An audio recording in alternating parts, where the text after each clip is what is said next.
আমি আগের মাছের ভিডিওটাতেই বলেছিলাম যে আমি এই ভিডিওটাতে সমস্তটা তুলে ধরতে পারলাম না, কারণ সেই মতন আমার ভিডিও করা হয়নি, যার জন্য দুটো ভিডিও আমাকে করতে হলো দুরকমভাবে। আর এই ভিডিওটাতে আপনারা সমস্ত কিছুই দেখতে পাবেন। মাছের বাজার, সামনে সমুদ্র, সমুদ্র থেকে সব জাহাজে নৌকাতে করে মাছ তুলছে আর নিচ্ছে। এই দেখুন নানা ধরনের মাছ, যদিও আমি মাছের নাম জানি না, আর এনারা কী নামে চেনে আমি তাও জানি না, কারণ নাম জিজ্ঞাসা করা হয়েছিল, নাম বলেছে, ভুলেও গেছি। আমাদের ওই দিককার মতন তো নাম নয় এখানকার মাছের, অন্য অন্য নামে সব পরিচিত। আর এখানে অনেকে হাত নেড়ে বাধা করছে যে ভিডিও করবেন না, তাও আমি আপনাদের সাথে তুলে ধরলাম এখানকার মাছের বাজারটা। আর এই দেখুন সামনে সমুদ্র, সমুদ্র থেকে সব মাছ তুলছে আর বিক্রি করছে, নৌকাতে জাহাজে করে তুলে আনছে।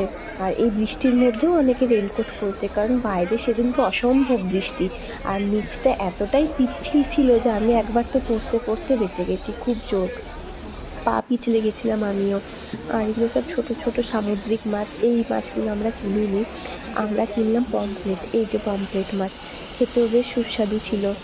এক একটা মাছ কিন্তু অনেক বড় ছিল, আর ইনি ছুরি ধার করছেন মাছগুলো কাটার জন্য। আর এই ভিডিওটা দেখে বুঝতেই পারছেন কি পরিমাণে বৃষ্টি বাইরে।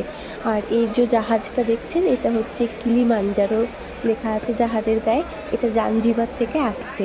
জাঞ্জিবার এখানকার একটা আইল্যান্ড, খুব ভালো একটা ঘোরার জায়গা বলতে পারেন। যদিও আমি এখনও যাইনি, তবে আশা রাখি যাব আমি নিশ্চয়ই ঘুরতে একবার।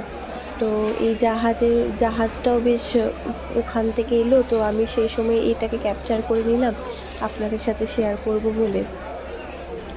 এই যা, আর এই দেখুন জায়েন্ট ফিশ এক একটা, আপনি এই জায়েন্ট ফিশগুলোকে তুলতে তো মানুষ হিমশিম খেয়ে যাচ্ছে, আমি তো দেখলাম। এই দেখুন বাবা, কি বিশাল বিশাল বড় বড় মাছ, সব বরফের মধ্যে দিয়ে যাবে, তারপরে বাইরে গিয়ে চালান হবে এই মাছগুলো, অনেক দূর দূর জায়গাতে চলে যায়।